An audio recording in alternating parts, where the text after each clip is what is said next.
The 2025 South African Reconciliation Barometer shows a country that remains democratic but deeply divided. Based on interviews with more than 2,000 people, the survey finds low trust in political leaders, ongoing economic hardship and changing views on identity and social cohesion. While many South Africans remain skeptical of political leadership, support for the Government of National Unity's policies is now stronger. Lefko Everett from the SA Reconciliation Barometer joins me now for the discussion on these findings. Kate, a very good morning to you and thank you so much for your time. So the Reconciliation Barometer reveals extremely low trust in political leaders as well as institutions. What are the most effective strategies that you believe are needed for rebuilding this trust, and how can leaders demonstrate genuine responsiveness as well as transparency? Good morning. Thanks so much for having me. As you mentioned, the Institute for Justice and Reconciliation conducted this survey earlier this year, and it's one of the first public opinion polls that's out that looks at issues of the GNU 1 year into its term in office.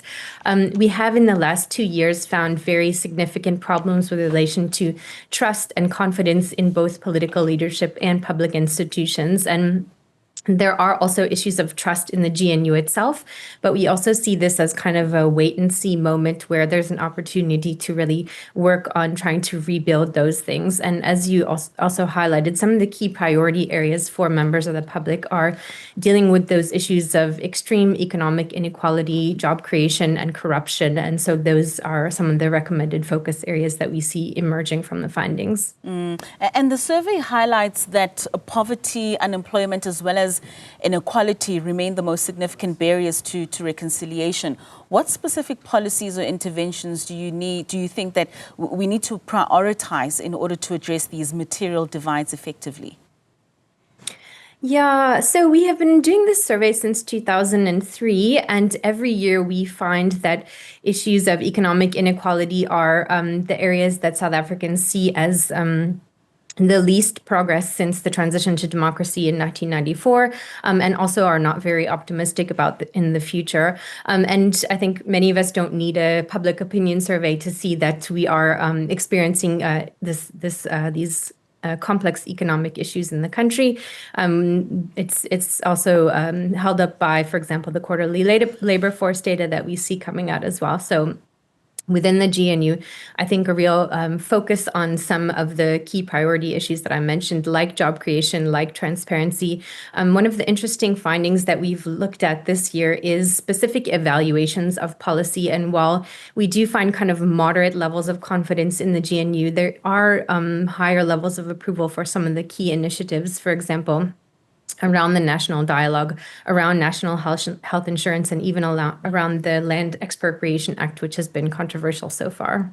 You speak about key initiatives. I'm just wondering how government can leverage on some of those social cohesion initiatives to foster deeper understanding, especially amongst younger generations, and also around the country's shared history and the need for reparative justice. Yes, this year, so we've seen that over time, as again might be expected, younger people's awareness of the past of the country, what happened during apartheid and colonialism, has declined over time when compared with older generations. So it's an important opportunity, for example, for us to think about the history that we teach in schools, what the curriculum is. But also this year, there's been a lot of interesting developments in terms of re-looking at some of the high-profile cases that were unsolved or under apartheid. So the reopening of, for example, the cases of Steve Biko, of the Kossas 4, and Chief Albert Luthuli as well. And we did find moderate majority public support for the idea of dedicating more public resources to investigating those cases as well. And that interpersonal trust between South Africans revealed in the survey shows that different races and languages, that intersectionality also still remains quite low. What approaches do you think we need to then adopt and foster for genuine social cohesion beyond shared identity? Do you think that the racial divide is widening in the country? Well, we definitely do see that The level of integration and interaction is highest in urban areas and among affluent households and affluent communities. So people developing relationships, for example, at schools and in the workplace as well. So there is an opportunity for more work in that area. And as you mentioned, we see the trust levels in the country and interpersonal trust hasn't really recovered from the levels that we saw a few years ago pre-pandemic. People are tending to spend time and stay focused on their immediate circles around friends and family, and less with people of other races. So there's a definite area for rebuilding of public trust as well, and that's focus on social cohesion that you mentioned. There are already high levels of national identity, but more substantive policy focus on rebuilding that trust between people as well. And you mentioned this being pre-pandemic time. So has COVID had an actual impact on how we socialize and those interpersonal relations and connections as South Africans? I think definitely COVID has had that impact, and we continue to feel it, although the years have passed since the pandemic. But as I mentioned, this is also related strongly to, for example, our the economy and the condition and the continued segregation and structural lack of change in the economy. So once again, people who are interacting the most are doing so in workplaces, developing relationships at schools, et cetera, whereas the deep rural and lower income areas tend to be more homogenous. And also what's very concerning is the fact that local government remains one of the least trusted institutions in the country. What structural reforms or accountability mechanisms do you think are most urgently needed to restore this confidence at municipal level? Yes, so we have been asking about trust and confidence in public institutions over the lifespan of this survey. And unfortunately, local government tends to be one of the least trusted public institutions in the country, whereas we see, for example, SARS and the SABC media coming out closer to the top. And what we really don't want, and I think what we try to bring out in the report as well, is a return to the situation we saw in the lead up to the 2024 elections, where there was lots of political violence, especially targeting local government officials, lots of insecurity and tension throughout the country. So it's an important time, I think, to work on focusing on what is going to happen in the lead up to those elections and ensuring stability. But it's also an area where people really want to see substantial improvement. People want to see improvement in transparency, combating corruption, service delivery, and economic performance. And I think in general, there's reason to be optimistic about the future of the country. And I think people do have patience in the GNU, but it's also a time where patience is only limited and need to see really measurable change, especially in terms of the local government level. And I mean, the local government elections are around the corner. Do you think this will have an impact on the numbers that we'll see at the polls? Traditionally, turnout is lower in local government elections, and it's kind of difficult to predict. Personally, I would have thought that the turnout would be higher in the 2024 national elections as well, and that is what our survey suggested.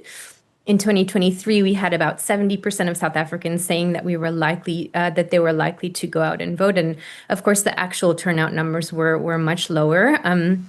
But it is very important, and it's a key opportunity for South Africans to really go and show what their priorities are and make decisions and participate in the political process, especially at a time when coalitions are in flux. We have a new coalition at the national level, and more people have the opportunity to see the parties that they prefer represented in government than maybe they did in the past.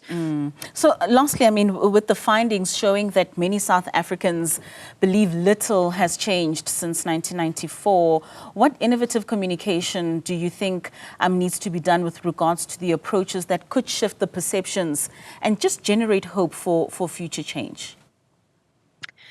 I think in general, it's quite difficult to participate in government processes, even though the Constitution and the laws in the country do enable public participation. It's often very symbolic.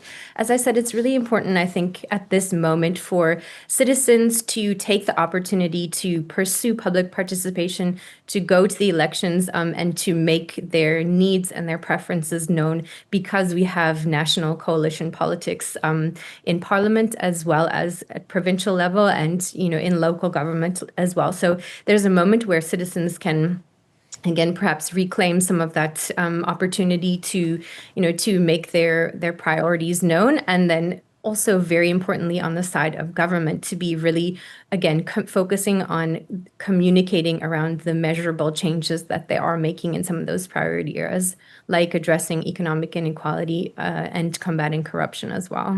All right, Kate, well, thank you so much for your time. Very interesting findings that you have found out of the South African Reconciliation Barometer. That was Kate Lefko Everett, a senior consultant at the South African Reconciliation Barometer. Thank you so much for joining us. Let's take